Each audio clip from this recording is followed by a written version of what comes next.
So let's get a fresh start. And there you go. I was waiting to hear from you. Yeah, so over the past few courses, we've been talking a lot about species as a unit and the definition of biological species.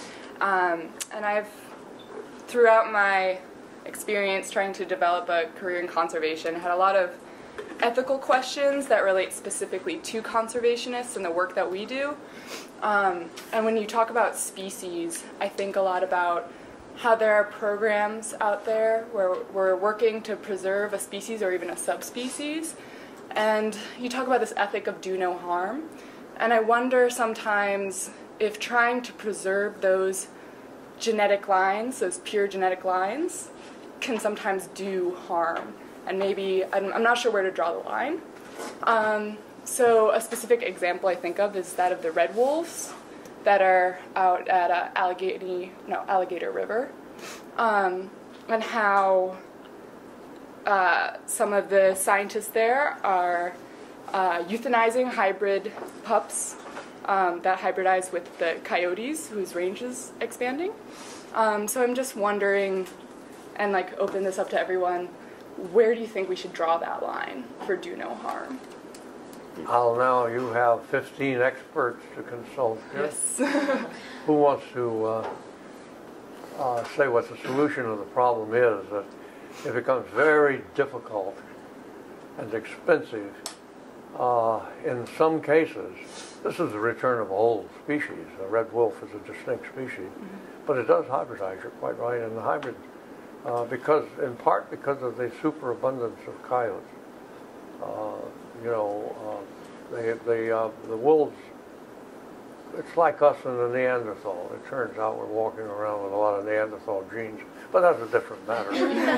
I think Republican politics should be off the table. At any rate, don't report I said that. At any rate, what's your feeling about this? If you have a problem like hybridization, is it enough to justify for a charismatic species, like a wolf species? Is that enough to justify a considerable expense in keeping the species a species? That's your question. Mm-hmm. What is the opinion of others here? I think at some point you have to just kind of play the hand that you're dealt, and say that, this maybe because we've done things to wolf populations, but what's actually feasible now is just, at least save some remnant of the genes, and I don't think euthanizing hybrid pups is a great idea. I think if you want to do something, like just let it happen. This is what's happening now in the wild. It's not like they're breeding them that way. So just let it go. See what anybody else. But they're hybridizing because they don't have enough red wolves to probably mate with. So it's not something that's naturally happening. It's something but it is now, though. Yeah. Well, but is it naturally happen? Because we took away all the red wolves. Well, I meant that it's happening right now in nature, not that it's a natural occurrence. Yeah, what do you think? Well, I think the red wolf one, I'm not extremely familiar with it, but you do have to wonder how many are left and whether you have problems with inbreeding, and that's part of why they're going to seek out coyotes, if that's going to be a few. If that's, I know the answer to that. Okay. I'm sorry. There's 110 in the Alligator River National Wildlife Refuge, and there's something like 250 in captivity. So it's not an entirely natural population. They do put foster pups in to increase the genetic diversity, and they selectively arrange pairs. So there's less inbreeding than there might be. Okay. Because that's important. It's not what they hoped for. They hoped for a carrying capacity of 200 and some other release sites. So they haven't been able to find territory for the numbers that they thought was going to sustain the population as a species. So what they're doing when they can is they're removing the coyote that's hooked up with a wolf. They'll sterilize it and keep it as a placeholder. So they still mate and have a territory, but they don't produce hybrid offspring. So it's designed in zones radiating out from. They wander widely, don't they? They go right off the reserve sometimes. Correct. Yeah, so that's a problem. But you just mentioned a technological fix. I haven't seen you resisting, which would be, you know, to actually sterilize the coyotes in the red wolf area. So, Give it, you just a moment. go ahead, Emma. Yeah, go ahead. So one thing I think is important, I think we were just having this conversation last week and I was thinking about it all weekend, is a question of what baselines are we using for these species and why. So I think that sometimes we're trying to reintroduce something, or maybe we're trying to keep things a certain way because that's the way it was at some point, and maybe the motivation is that we feel, I don't even know how to verbalize this, so I'm sorry if this comes out sounding weird, but like maybe it's because we feel guilt for having changed the natural environment, we want to keep it at some past state. But maybe the way that things, given that we've already changed things, the way things need to progress naturally now is not the way we think we want to keep them. So maybe if we're setting a different baseline for a different reason, the conservation outcomes are different. So I think that what really needs to happen is that we need to think about what are we using as a measure of success and why?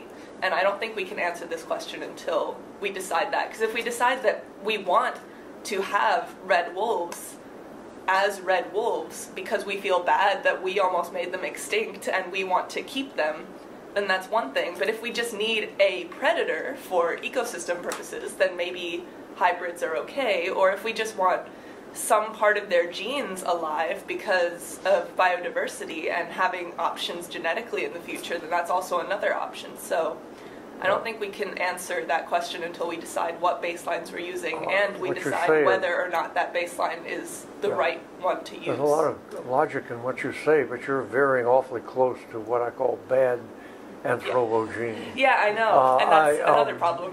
Which is, you know, what we want. Yeah. You know, what we think we'd like to have by our present standards and so on. Actually, I think the fact of the matter is that it's going to be possible to bring back a number of charismatic animals to the southeast. Another one's going to be the bison. I think it's on that's on the map to bring those back. People were going on bison hunts in the Carolinas in the 1700s. They shot them all out. But there, you know, there's another. It's charisma is. That's something to put into this. That's why we're worried about the lion. I propose to have a list of species, maybe a dozen or so, that it is against international law, against humanity, to allow them to go extinct. And you know, that's got to be the both species, well, 3 species of elephants.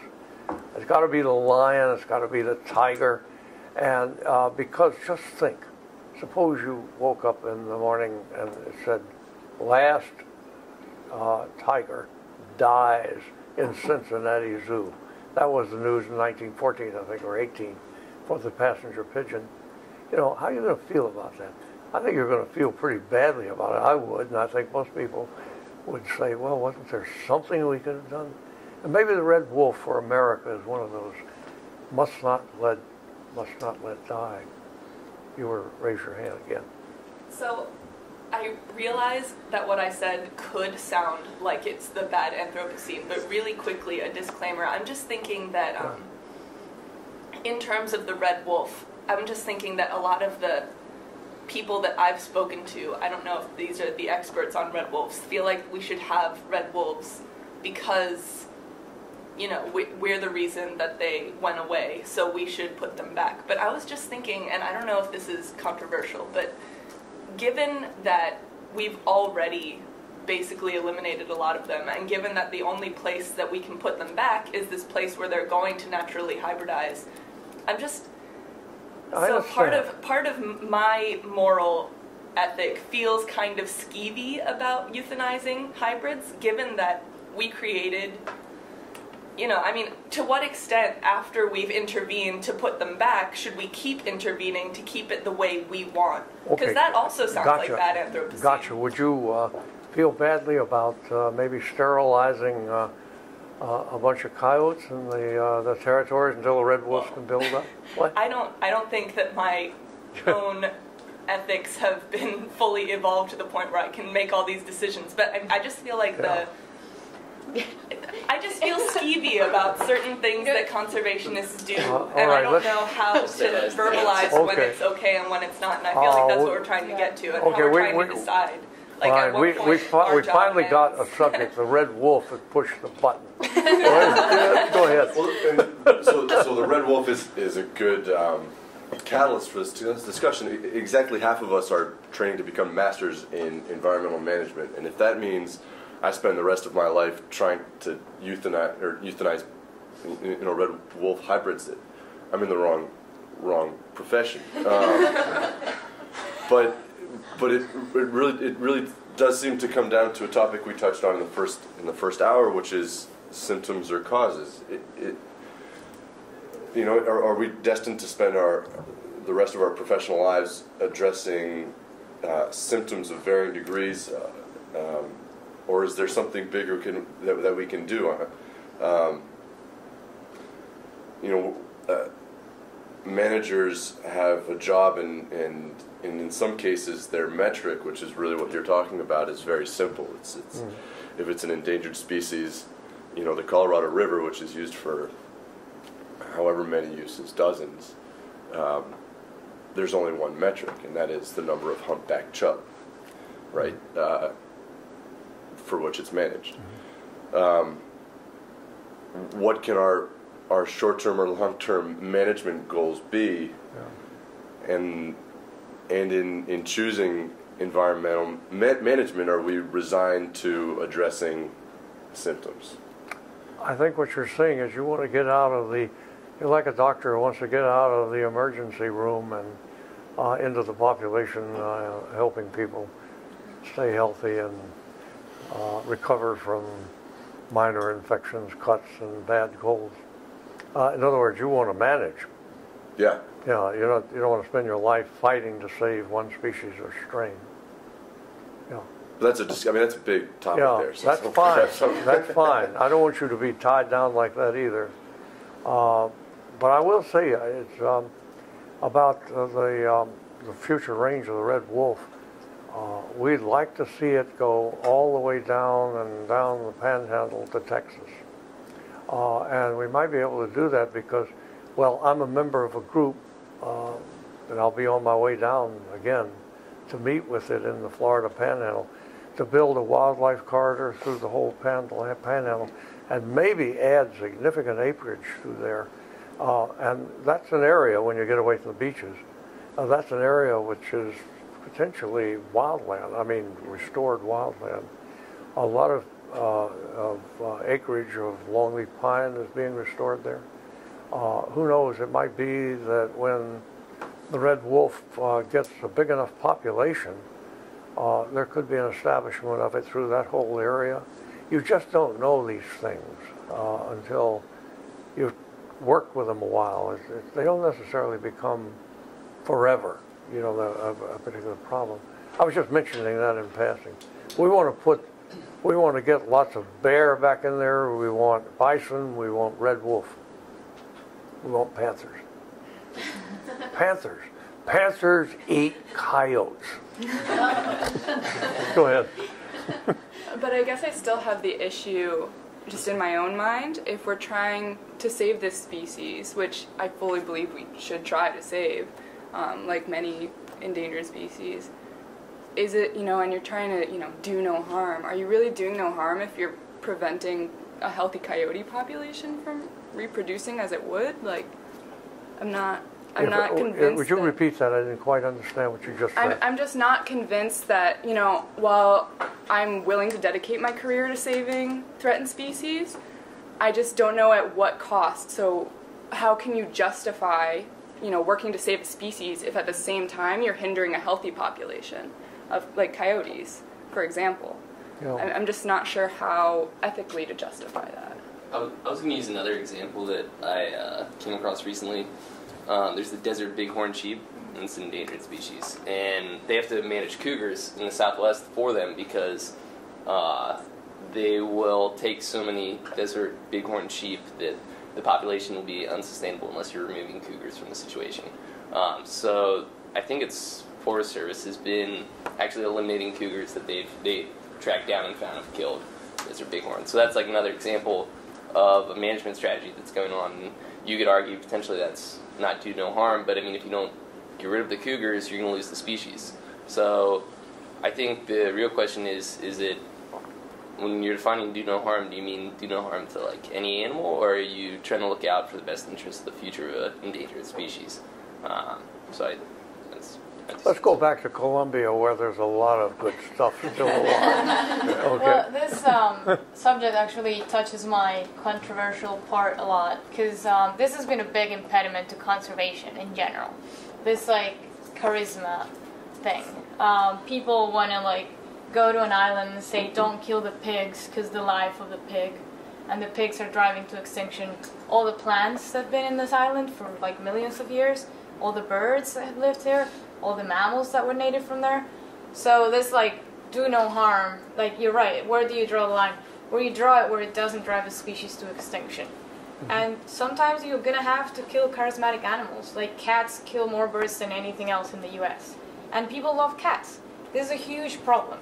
PETA is gonna like, you know, like have the cats and be like, don't kill the cats, please. What about all the species that are being driven to extinction? This is like, you gotta like zoom out to the world and be like, this is one species that's driving like 10 species to extinction. Well, yeah, and I guess in my own mind, I don't have as much of a problem when it's not a species that's native to the area. Right. So when you have like these introduced pests, like that aren't supposed to be, like I'm not so concerned about like one animal, but when you have like coyotes they're from this region and their range is just expanding, they're just doing really well, like. But they're doing really well because humans have like changed the environment. Right. It's like cowbirds. Cowbirds are doing really well and they're native, but they like parasite other birds that are also native. And they're only doing really well because we have transformed all the natural environment that allowed like balanced competition, but there is no more balanced competition. So coyotes are getting an advantage not naturally, like we're giving them an advantage. So that's why we have to manage it, I think. We just like change the balance there. Yeah, that's an important point. Let's hear a little bit more allerology. Okay. Scientific study of scientific study of cats. Okay. But I wondered actually, just as a general question to the group, do you think there's ever a point at which we stop trying to save a species? Like, I mean, for surgeons or doctors, physicians, there's a point at which you feel like you've done all you can for a patient. And then from there, what happens is just out of your hands. Do you think that we ever reach that point as conservationists? Do you think that at some point you say, look, we've tried everything, we tried reintroducing them, we tried captive breeding them, we tried sterilizing as many coyotes as we could catch, this is just not a species that's going to make it? Pandas. Yes, pandas. Sorry. Pandas. Go ahead. We're now talking triage. We're looking over the things and we're saying, oh boy, it's just not going to pay. Right. I just feel like at some point, when your conservation interventions are so intensive and so long-term, you basically just have a pet population. And it's soaking up money that could go to save a species that really could bounce back with just a little help. But keeping 300 pet wolves in North Carolina, basically, and you have to go out and check on them every 6 months, and no. I disagree, but on the other hand, I'll keep quiet because you do make a good point. Go ahead. Well, I have two comments. Right. One is related to this shifting baseline and the idea that there are natural extinctions, and they're much faster now than they were, but some of these species might have gone extinct. Maybe the desert bighorn would have just been predated to extinction by the cougar. And how could we ever know that? We won't ever know that. Hold the telephone. Now my second comment, Okay, well, get through with your first comment. my second comment is it's not necessarily a bad thing that we are now. You can argue whether we're wasting resources on things like the panda, but I think Bin Bin, your own lab mate, would argue that the panda brings in huge amounts of money that are used for other conservation purposes. So I think she would argue that it's a net gain for conservation to have these She could argue that. flags down species. But I think we better bring in facts again, inconvenient. We know the rate of extinction in the fossil record, and it's very roughly 1 species per million species per year, and over eons. And it goes up and down, especially if there's some major event, geological or meteorite strike, of course. But 1 per million per year. And the origination of new species has been roughly 1 new species per million species per year. And that's been the balance, up and down, deviations, since the Paleozoic. And now we're in this big extinction spasm where it's gone up to over 100 species per million species, probably 1,000, on the way to 10,000. So it just isn't right to say, well, some species are, by just laws of nature somehow going to disappear. I think that we are responsible for that rise, and we can do something about it. There's another misconception too. I've heard a lot of. It's not one you would make, but let me mention what it is anyway. It's that there's something old and senescent and on its way out anyway, and kind of marked with the Cain mark of I'm going to go extinct before very long, and mostly old genes or whatever. That's not ever the case. The most endangered species, right down to the last pair about there in the woods, are usually young, vibrant, reproductive individuals. It's just that they can't breed. They can't get their offspring through, and so finally they die and they're gone. But you know there are, talking about expense, it's not as bad as you might think. The red wolf is a difficult case, and in this case we really might be able to see that solve itself if and when there can be a sufficient spread of cougars back into the area. Then we can get a balance with the coyotes and so on. Well, but there are a couple of spectacular cases of revival of species. One of them is the New Zealand black robin. It was down to 2 individuals on one island, and you could have said, let it go. Or don't spend all the money that it's going to take to protect those and see if they can't get themselves going again. A little team of New Zealanders went out, they built an aviary, they netted the 2 last individuals of the species. They put them in the aviary, not very expensive operation, protected them, fed them. One was a male and the other was a female, and they were terrific reproducers. So before long, a population built up of black robins, and the end of it was, or at least we're in progress, was there so many black robins generated this way that they're being released now widely in the islands of the proper islands of New Zealand. A similar case was with the Mauritian peregrine falcon. I'll bet that there are lots and lots of cases that we could see that we could solve really without a lot of expense. It's just a matter of taking a few key steps. Just a parenthesis to I just think that we don't agree with spending so much money in one species, just because if you only do that, it's not going to work. Again, you have to diversify. You have to keep saving that few species that are very endangered, but you also have to put money into preventing us getting to that point. That's right. And the problem is that more money gets put into the end, when we know we're gonna hit the tipping point, then we invest tons of money. Yeah. But we don't do it to prevent getting to that point, and that would be cheaper in general. Amen to that. So you know that, but yeah. Of course I knew it, but I'm glad that we can mention it. And while I'm at it, since one point about all this is we're supposed to be provocative as we can be it. It's been shown that in some oceanic islands, for example, the Pacific, Polynesian islands, that have been overrun by a domestic animal or animal associated with humans, and also in the Seychelles, entire ecosystems of endemic, unique species are driven to the point of extinction. I think overrun by rats. So I think it's Palmyra or Johnson Island, I forgot which it is, overrun by cats. And so if you just shoot them all out, the whole ecosystem comes back. Now what are you going to do about that? I'm sorry for cat lovers, but I'll tell you, I'd contribute money to cat extermination. I think we have to realize that there are drastic measures occasionally required.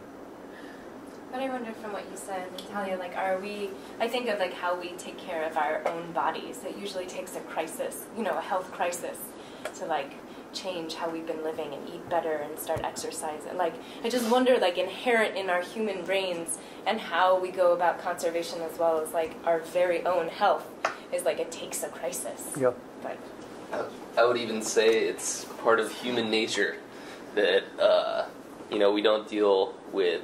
We're only good at dealing with risks that immediately appear to us, and we're not good at managing long-term risks that are diffuse. I don't disagree, but I reject the idea that that's human nature, and even if it is human nature, I reject the idea that it's something we have to be beholden to. We can be smarter than that, basically. So I know that it may, right, I mean, I think that we're seeing a lot of push for that with health. For example, preventative health measures, we've realized, yes, are much more effective and much cheaper. If you just don't eat the Doritos until you have a heart attack. If you just stop a little bit earlier, then wait, what? right. So I think that we can absolutely push the discourse in that direction, and it just takes us to do it. So, but, it would really be interesting, just as if you don't mind performing an exercise here. sure. As you well know, the lion used to range all the way from South Africa through the Middle East to Greece, where Bronze Age warriors proved their bravery by defeating lions in the Greek forest, all the ways across Iran to India, where a small population of lions now lives in the Gujarat. What would you do if you were told that it's just necessary to restore lions to most of that range? Would you think that makes sense? Would there be any way it could be done? To restore lions throughout their historic range? What? To restore lions throughout their historic range? Throughout their historic range, yeah. I don't think that's a good idea. It's for a number of reasons. Number one of which is the things that drove them from that range in the first place have not changed. And number two is, as you may remember, I believe that most large predator populations are best at about 20% of their historic levels, and I think they're better off in areas where they can safely and comfortably live at a distance from people. So we have the problem you're facing in practical terms, which is, and we are in Mozambique, for example, is making enough space available where lions are safe and making sure that a viable population is maintained there. And then we'll let the next generation worry about whether they're going to give them more space or not. Well, I mean, you don't. I think that Emma actually touched a little bit briefly on false ideas of a pristine past. That there's some perfect stage at which lions were at their most perfect expansion throughout the world, and that's what we should aim for. I mean, it's a dynamic system, I think. When I think about the extinctions of American birds, and I know the reason I think for the extinction of virtually all of them, time and again you see that just a little bit of change, a little bit of restraint would have saved them, the species. If the Cubans hadn't cleared the Isle of Pine, now they're called the Isle of Youth off their southern coast, the wintering grounds of the the warbler. What? Bachman's warbler. Bachman's warbler. Good for you. I hope you know the birds of Columbia have as well, as you just showed. Yeah, Bachman's warbler, extinct. And I think if it hadn't been for the clearing of that particular area, we'd still have Bachman's warbler. Ivory-billed woodpecker. There was this manic period where people just cleared out all the big trees in the south. That's how we made money, and that included especially cypress. There weren't any big cypress left by the 1930s, and the last of the ivory-billed woodpecker, which depend on big trees like that, vanished.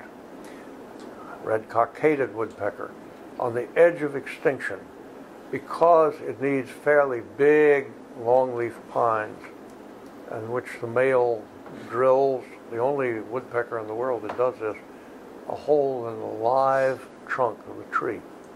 It didn't have those kinds of trees. They were cut. But now it's struggling back because the big trees are growing back and it's protected. Case again, we see it really doesn't take that much effort. And when you do it, then you're going to save a lot of other species with them.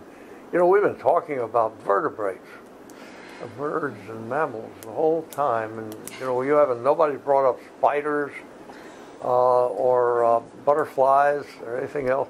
What about them?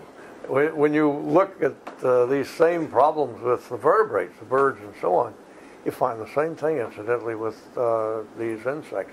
They may not be charismatic, but they're important, and they're going to be more and more important as time passes. I just want to mention that in passing. So a lot of the solution to every conservation problem is certainly area, living space.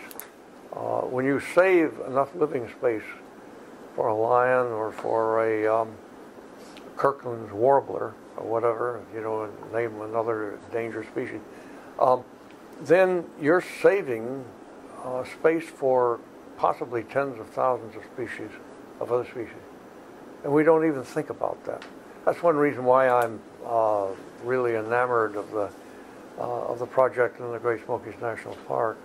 They're finding out everything that's there, and they're still, after all those hours, 50,000 hours of effort, they're still not halfway there of finding out everything that's there. When we do, then we'll treasure that park as this kind of refuge that we're talking about. So I was just a little sermon I threw in. Let's get back to subjects we still have time for one more subject today, at least. Anybody want to bring in another subject here? Wait, but what happened with the invertebrates? The what? The invertebrates. You brought up the invertebrates and how we don't do anything for them. Okay. Right. Now that you've invited me, I'll tell you what to do about the invertebrates, and furthermore, I'll tell you what to do about birds. Did you know that songbirds have plummeted to 1/2 the numbers they used to be in the eastern United States? I don't want you to see me as a radical, but I'm going to tell you how to solve that. Get rid of lawns.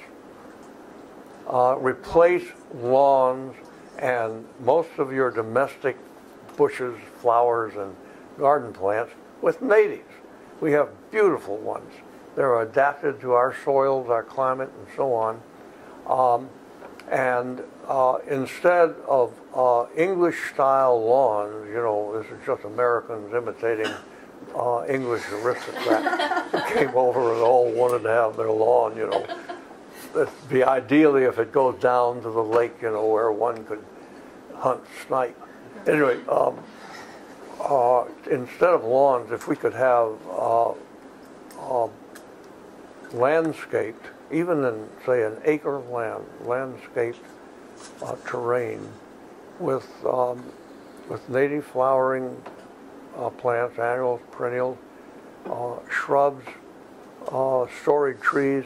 You actually could set that up, maybe have a pond, build a pond, with a trail space with lawn, you know, for open play and so on. You could make America beautiful. And if you did, what you would be doing is returning the food plants of American insects. I'm not being patriotic here, I'm just using, you know, the same thing's true of English and so on. The drop in insects, there's a drastic drop, for example, in butterflies generally everywhere. and many kinds of insects, wherever you pay attention, native ones, is due to pesticides, of course, but it's also due to the removal of their food plants. They're highly specific. Most species of moths, butterflies, aphids, even grasshoppers feed on certain kinds of plants and not others. So we need a wide diversity of plant species to have a wide diversity of insect species. And the birds are very specific, insect-eating birds. Chickadees, for example, when they're at the height of their raising season, are feeding to a large extent on moth larvae. And they have to be a particular kind of moth larvae because the chickadees are specialized for those. I think you may be seeing what I'm getting at, and I believe that one of the things that we should build a movement on is getting rid of America's lawns. We also have, and replacing them with natural American habitat. It would help the landscape industry. It would make what is just a boring occupation, it would make it into more of a profession. I think with more jobs, not less. And it would have a transformative effect. Also, we no longer would have to dump millions of pounds of herbicides and pesticides on the lawns just to keep a monoculture. It would keep itself. The bird populations would grow enough, I mean, it would be in balance. You would eliminate a large amount of the pollution. You know, we were talking about multiple problems, maybe with multiple approaches and so on. And I think in this time we've come up with examples of how sometimes an unexpected, relatively simple solution that would be highly beneficial in other ways would allow us to solve a lot of other problems in a direct and less expensive way than we anticipated. So, lawns. I just wanted We're not going to mention lawns. I just wanted to say I agree completely with what you're saying, that one way to save so much life and to bring life back that we've taken away, and the way we took it away, to reverse the course, and what you're saying, to bring the nature back, to bring the wildness back, is definitely the answer, and that's where all of our money should be funneled. I agree. I think that so many jobs would be created. And think of the education. In the education, and yes. I mean, taking the kids out. The bio-blitzes. And you don't have to drive them an hour and a half to a park somewhere to show them nature. Exactly. You'd be out in the backyard. Mom, come, what is that? That, dear, is a Baltimore Oriole. Let's look it up. Isn't that magnificent, you know? I think that's the big answer right there to a lot of problems. Okay. We agree on something. Yes. No, I guess we're not going to agree completely. Here he goes again. So I have a comment on your lawns, and that is that we all read a section of one of your books where it elaborated a little bit on biophilia, but also this idea that when people are choosing where they want to live and where they want to work, they have certain characteristics in mind, that they don't really have them in mind, but that's what they prefer.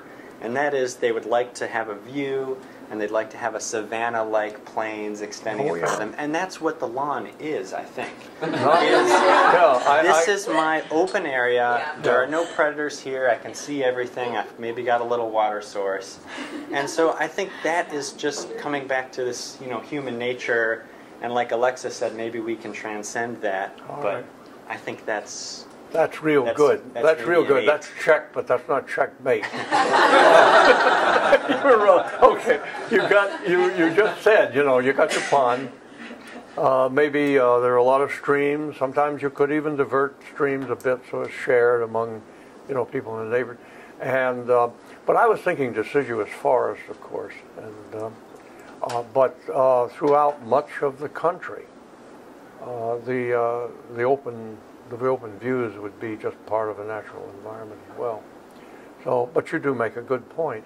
It would not, I think probably people really do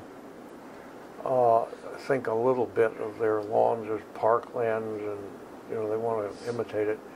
But somehow I think that they would be that much more proud and pleased to have a beautiful natural environment like that around their house.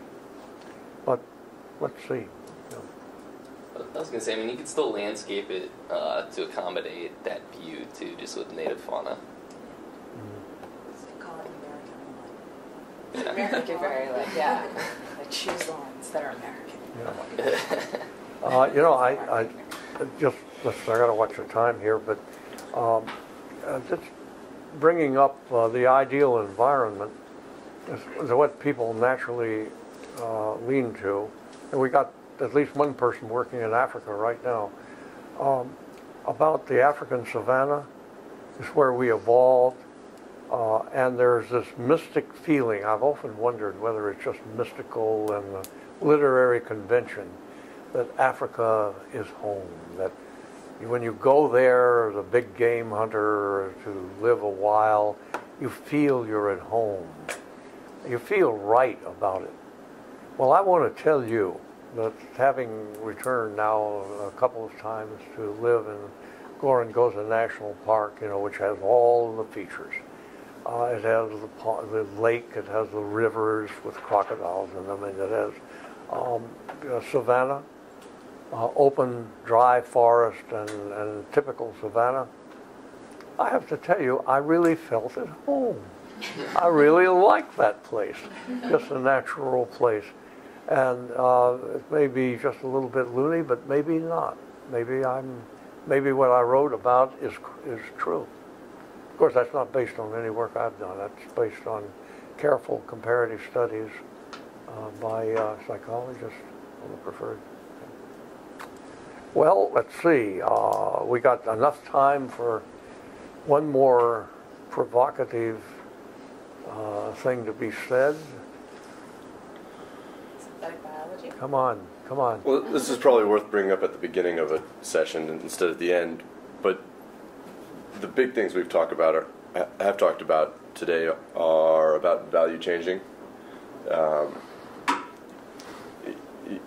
I cringe at the idea of implementing policy that says you can only have so many children, or your lawn has to look a certain way, or you can only use 1.8 hectares per person instead of the American 2.6.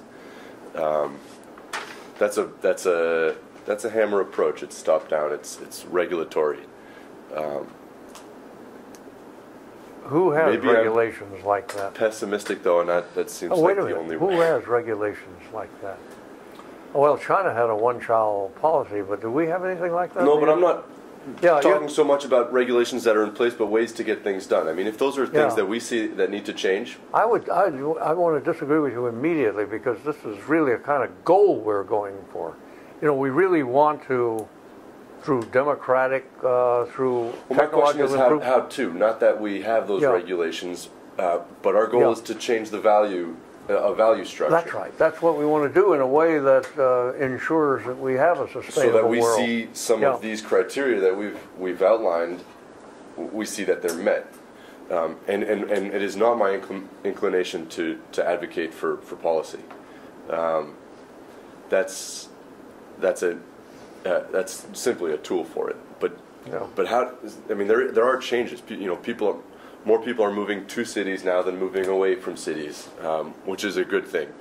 But that's just one example. I don't know of many more where values are changing in a way that really helps it. I mean, it's the dirt bag that spends all summer climbing Yosemite that's not causing the problem. It's me with 3 acres down on Pickett Road that's far worse.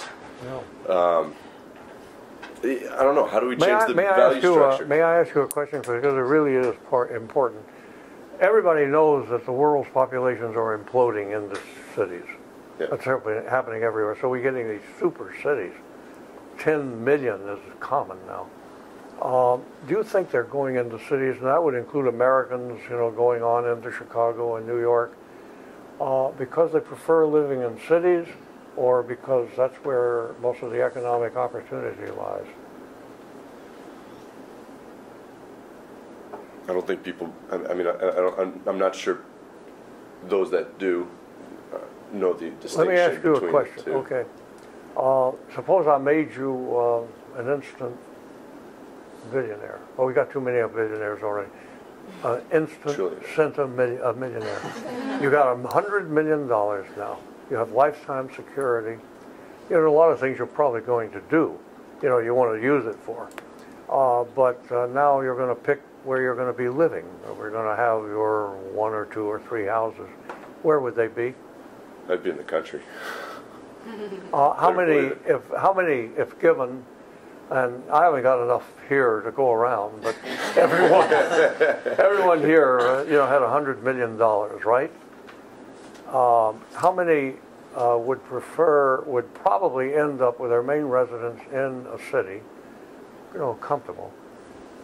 Well, I'm not raising my hand. Okay, raise your hand if you would prefer to live in the city. Okay, Can I have one house in the city? Okay, wait a minute. Listen, wait, what was that? She wants $1 billion. Okay. Oh, wait.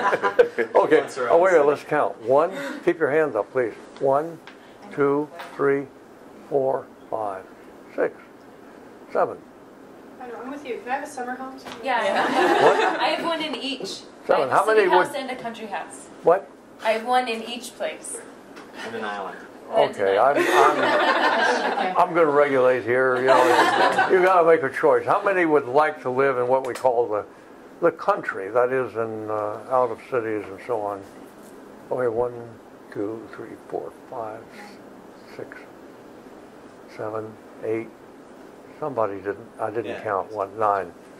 Okay, it's slightly an edge of living in the country. Isn't that interesting?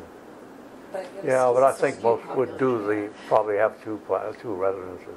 That's what really wealthy people do. What do you think the average population, if we weren't looking at this room, how would that 50-50 skew towards city or towards country? I'm sorry, I didn't get the question.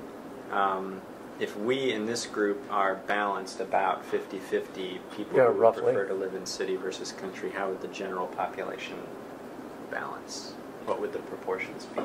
Well, you know, it's so, there's so many biasing factors because you're going to get the big rural population, particularly down here in the South, but in Appalachia and so on, that they live in the country, okay, and boy, they don't particularly, they would like to move to a better standard of living, better housing, better, you know, accessibility, everything. So I think it probably would be not relevant. It has to be, if you want to know what people really want, ask a billionaire or ask a millionaire. I've got the story, I've forgotten where it is, which book, but I was in New York. We're coming to a close here. I was in New York. I'm the guest of, well, his name is Gerard Peel. He was the founder of Scientific American. I don't name him in the book, but I'm naming now. A wonderful man. And he had a penthouse overlooking Central Park. Boy, you can imagine what that was cost. He had a big veranda. And I knew at the time when I was visiting him that he hated sociobiology. He hated the idea that people have instincts, you know, that they go by anything except cultural conditioning. So we didn't talk about that, but in the course of this, we walked out of his veranda, and I couldn't help but notice that it was surrounded all the way around with trees, nice little conifers in pots. And so we walked to the edge of the veranda and looked down on Rock Creek Park, a savanna.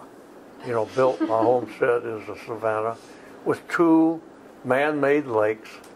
So we're up there looking down on the savanna and on the body of water, and I was very polite. I didn't say anything. Oh, what we both said was, "Isn't it beautiful?" And I was real polite because I was a guest. I didn't say, "Explain to me why you call it beautiful." Well, okay, we got off to a good start, and there's less pugnacity that I was hoping for, but maybe you can pick up on that on Wednesday. Right.